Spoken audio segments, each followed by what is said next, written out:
एक जंगल में बहुत सारे पशु पक्षियों के बीच एक उल्लू भी रहता था। वो दिन भर सोता और रात को जागता रहता। एक बुलबुल ने उसे दिन में आवाज दी, उल्लू भैया, अरे अब तो उठ जाओ, सारा जंगल जाग रहा है और तुम सो रहे हो। उल्लू ने बुलबुल की बात का कोई जवाब नहीं दिया और उसकी सोने की प्रक्रिया जारी रही। अजीब पक्षी हो, मैं जगा रहा हूँ और तुम सोए पड़े हो। अरे बुलबुल की दुम, मैं रात भर जंगल की रक्षा के लिए जागता हूँ और दिन में सोता हूँ। तुम क्या चाहते हो, मैं रात दिन जागता ही रहूँ? तुमने कब मेरी रक्षा की? हाँ, हमारी नींद में खलल डालने के लिए शोर जरूर मचाते हो, रात भर जंगल का चक्कर लगाते हो। अब जाओ यहाँ से, मुझे सोने दो। मुझे भगा रहे हो, समझ लो सुनहरा मौका गवा रहे हो। सुनहरा मौका? अरे खुलकर बताओ। अरे मैं तो तुम्हें टेकरी वाले शुतुरमुर्ग की तरफ से निमंत्रण देने के लिए बुलाने आया था। अब तुम नहीं तैयार हो तो कोई बात नहीं, मैं चलता हूँ। मैं तो चलकर दावत खाऊंगा, मजे उड़ाऊंगा। तुम सोए हो, सबको यही बताऊंगा। अरे रे रे रे रे, रुको बुलबुल भाई, तुम तो यार नाराज हो गए। पहले क्यों नहीं बताया? अच्छा किया मुझे जगाया। अब तो मैं क्या, मेरी भूख भी जाग गई, नींद तो कब की भाग गई है। अच्छी बात है, उठो फिर उड़ो और पहुंच जाओ टेकरी पर। बड़े अच्छे अच्छे व्यंजन बने हैं। ठीक है, मैं चलता हूँ। इतना कहकर बुलबुल तो वहाँ से उड़ गया, लेकिन उल्लू के लिए परेशानी खड़ी हो गई। वो जैसे ही अपने घोंसले से उड़ा, उड़ते उड़ते पेड़ से टकरा गया। दरअसल दिन में उसे दिखाई नहीं पड़ रहा था। अरे मैं तो दावत खाने जा रहा था, ये पेड़ कहाँ से बीच में आ गया? आया तो आया, मुझसे ही टकरा गया। उल्लू वहाँ से उठा और फिर उड़कर चला। उड़ते उड़ते टेकरी तो नहीं मिली, वो बड़े पहाड़ से टकरा गया। अरे ये पहाड़ इतना बड़ा हो गया, लेकिन अक्ल एक पैसे की नहीं। इतने नेक काम करने के लिए जा रहा हूँ और ये मुझसे ही टकरा गया। अरे कोई इसे समझाए, मेरे रास्ते से हटाए। अरे उल्लू के तुम, ये भी नहीं समझे तुम? रास्ते में पहाड़ नहीं, तुम आ गए। वो तो अपनी जगह पर खड़ा है, तुम ही अक्ल के दुश्मन हो। अरे भैया, 2 बार टक्कर खा चुका हूँ। ये दावत तो बड़ी महंगी दिख रही है। टेकरी का रास्ता किधर है बता दो, हो सके तो वहाँ तक पहुँचा दो। देखो भैया, तुम इस दिशा में कहाँ जाओगे? आगे जाकर क्या नदी में गोते खाओगे? मैं तो दावत खाकर आ रहा हूँ, अपने घर जा रहा हूँ।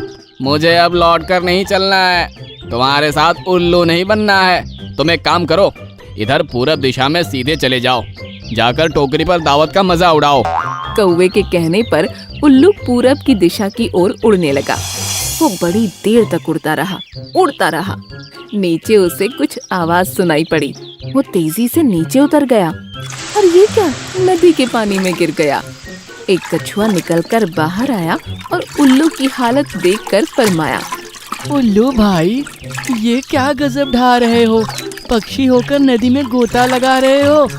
भैया मैं तो इसे टेकरी समझकर दावत खाने नीचे आया था। एक कौवे ने मुझे यही रास्ता दिखलाया था। अरे उल्लू भाई, इस कौवे ने तुम्हें मूर्ख बनाया है, तुम्हें गलत रास्ता बताया है। ये भी सब समझ सकते हैं कि उल्लू को उल्लू बनाया है। कबूतरी मंजरी आज बड़ी बेसब्री से अपने अंडों को निहार रही थी। उसे नन्हे मुन्ने बच्चों का इंतजार था।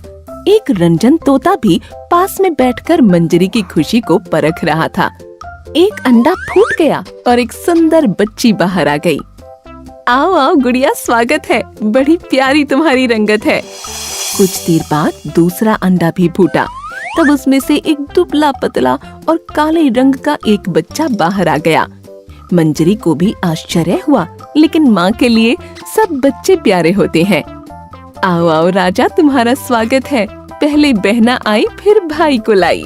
मंजूरी बहन, खुशी की घड़ी आई है, बधाई हो बधाई। दिल से धन्यवाद भाई। इतने में कबूतर गोगा भी आ गया।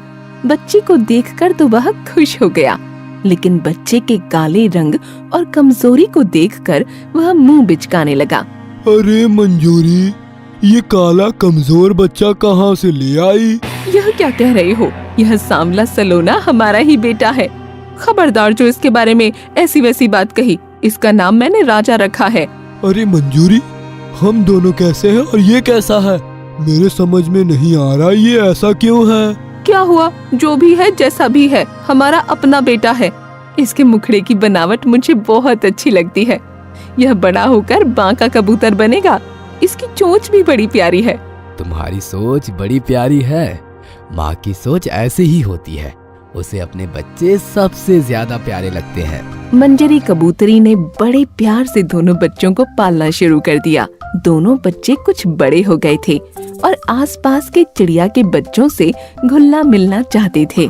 दूसरे पक्षी राजा को बड़ी हे दृष्टि से देखने लगे और मजाक उड़ाने लगे। बहना कितनी सुंदर है, भाई पूरा बंदर है। पतलू पहलवान घर में बैठा करो, बाहर चलोगे गिर जाओगे, धूप में काला जामुन नजर आओगे। मेरे राजा भैया को कुछ मत कहो, वह तुम सबसे अच्छा है। वाह रे राजा भैया, दिखे टूटा दरवाजा और नाम रख दिया राजा। राजा भैया यहाँ से चलो, यहाँ सब हमारी कदर नहीं जानेंगे। अब हम इनके साथ कभी नहीं खेलेंगे। राजा को उनकी बातों से बड़ा दुख हुआ था, लेकिन वह कुछ बोल नहीं पाया था। वह अपनी बहन गुड़िया के साथ वहां से चल पड़ा। वह जानता था कि उसकी बहन उसे बहुत प्यार करती है, इसलिए वह उसकी तरफदारी करती है। राजा जिस पेड़ पर रहता था, उस पेड़ के पक्षी भी उसका मजाक उड़ाते थे। यहाँ तक कि एक दिन एक कौवे ने भी उसका दिल दुखाया। राजा पेड़ पर से उड़ा और कमजोरी के कारण बीच में ही थक गया और लौटकर फिर पेड़ पर आ गया। अरे राजा, तुम पेड़ से दूर मत जाया करो। तुम शक्ल सूरत से हमारी बिरादरी के लगते हो, हमारे टोली में शामिल हो जाओ। एक बात है, कमजोर हड्डी वाले पक्षी हो, तुम्हें हमारे दल में पीछे रहना होगा। ज्यादा मेहनत का काम नहीं कर पाओगे, ठीक से उड़ भी नहीं पाओगे। राजा को बहुत दुख हुआ और अपने आप पर उसे गुस्सा भी आया। वह वहां से दूर जाकर एक झाड़ी में बैठ गया। वह अपने आप से बातें करने लगा। भगवान, मुझे इतना कमजोर और काला क्यों बनाया? कोई मुझे पसंद नहीं करता, मेरे साथ कोई खेलना नहीं चाहता। भगवान ने मुझे दुनिया में क्यों ही भेजा? मैं पैदा होते ही मर क्यों नहीं गया?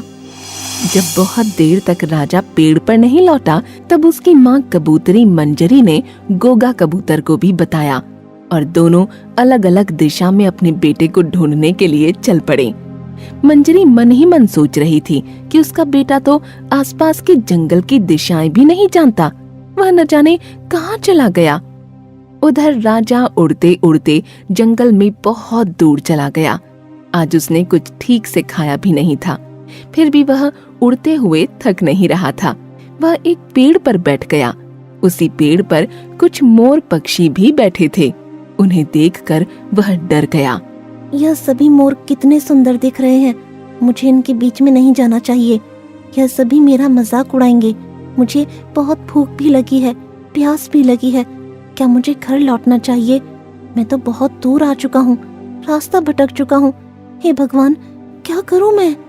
एक मोर ने राजा को देख लिया और वह उसके पास आ गया। राजा छिपने लगा। बेटा, तुम्हारा नाम क्या है? मेरा नाम राजा है। मैं रास्ता भटक गया हूँ, मैं चला जाऊंगा। मेरा मजाक मत उड़ाइए। बेटा, तुम क्यों छुप रहे हो? सामने आओ। आप लोग मुझे मारेंगे तो नहीं? बेटा डरो नहीं, हम तुम्हें क्यों मारेंगे? आओ, तुम्हें बहुत भूख लगी होगी ना, लो खा लो।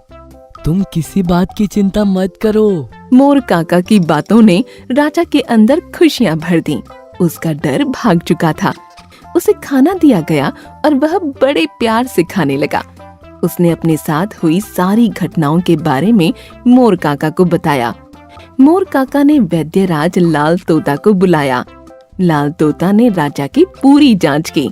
इस बच्चे को जन्म से ही एक बीमारी है, जिसके कारण इसका रंग काला हो गया। उसी बीमारी के कारण ये कमजोर भी है। इस बीमारी का कठिन इलाज है।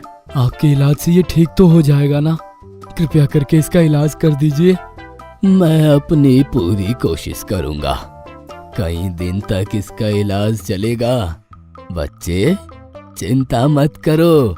भगवान ने चाहा तो सब कुछ ठीक हो जाएगा। राजा मोरों के साथ उसी जंगल में रहने लगा और लाल तोता वैद्य द्वारा उसका इलाज चलने लगा। वह सबकी सेवा भी करता था। धीरे धीरे उसने सबके दिल में जगह बना ली। कुछ दिन तक उसका इलाज चलता रहा, लेकिन स्वास्थ्य में कोई फर्क नहीं आया। मोर काका, तोता काका, आप लोग मेरे बारे में बहुत परेशान हो चुके हैं कि काला रंग और कमजोरी मेरी तकदीर बन चुका है। अब तकदीर को बदलना मुश्किल है, मुझे मेरे हाल पर छोड़ दीजिए। बेटा, निराश मत हो। भगवान के घर देर है अंधेर नहीं है। तुम भगवान के नेक बंदे हो, वे तुम्हारी फरियाद अवश्य सुनेंगे। लाल तोता इलाज जारी रखता है। जो भी जड़ी बूटी मंगवानी होती थी, मोर मंडली उसे हाजिर कर देती थी। एक दिन अचानक राजा ने नदी के पानी में अपना चेहरा देखा तो उसे यकीन नहीं हुआ। उसका रंग साफ हो गया था और चेहरे पर चमक आ गई थी। राजा बेटा, अब इलाज का फर्क दिखने लगा है। राजा, तुम्हारा चेहरा चमकने लगा है। धीरे धीरे राजा का स्वास्थ्य भी सुधरने लगा और उसका रंग भी निखरने लगा। देखते ही देखते वह एक सुंदर कबूतर बन गया। आप लोगों की प्यार और मेहरबानी ने मेरी जिंदगी बदल दी। तोता काका की दवाओं ने जादू कर दिया। मैं आप सबका बहुत आभारी हूँ। बेटा, नजर ना लगे, तुम दुनिया के सबसे सुंदर कबूतर बन गए हो। सबसे सुंदर और तंदुरुस्त हो गए हो। बेटा, अब तुम्हें एक मुकाबले के लिए तैयार होना है। 1 सप्ताह के बाद इसी जंगल के मध्य में सभी कबूतर और तोतों की उड़ान प्रतियोगिता होगी। जो काले पहाड़ की ऊंची चोटी को छूकर पहले लौट आएगा, वो विजेता होगा। वह दिन आ गया। कबूतर और तोता के बच्चे जिन्होंने कभी राजा का मजाक उड़ाया था, वह भी इस प्रतियोगिता में हिस्सा ले रहे थे। राजा के सुंदर व्यक्तित्व के कारण उसको कोई नहीं पहचान पा रहा था। प्रतियोगिता शुरू हो गई और राजा तीर की तरह आगे बढ़ने लगा। वह सबसे आगे उड़ रहा था। इतने में एक बाज कहीं से उड़ता हुआ आ गया और उसने राजा पर हमला कर दिया। राजा भी इससे लड़ गया। राजा की शक्ति के आगे बाज परास्त हो गया और भाग गया। इस बीच बहुत सारे पक्षी उड़ते हुए आगे निकल गए थे। राजा ने फिर से उड़ान भरी और देखते ही देखते वह काली पहाड़ी की चोटी पर पहुंचकर उसे स्पर्श करके लौटने लगा। अब भी उसके आगे कुछ पक्षी उड़ रहे थे। राजा ने अपना पैंतरा बदला और देखते ही देखते सबसे आगे निकलकर विजेता बन गया। मोर काका ने उसका स्वागत किया। इसी बीच राजा ने अपने माँ और पिता को देख लिया। वह दौड़कर उनके पास पहुंच गया। माँ, बाबूजी, आप लोगों ने मुझे पहचाना नहीं? मैं आपका राजा हूँ। राजा की माँ और पिता की आंखों में खुशी के आंसू छनछना पड़े। मेरे बेटा राजा, मेरे पास आजा। माँ मंजरी ने बड़े ही प्यार और ममता के साथ अपने राजा बेटा को अपने पास ले लिया। पिता गोगा कबूतर का स्नेह उमड़ पड़ा था। उसी समय चारों तरफ खुशी की बहार आ गई।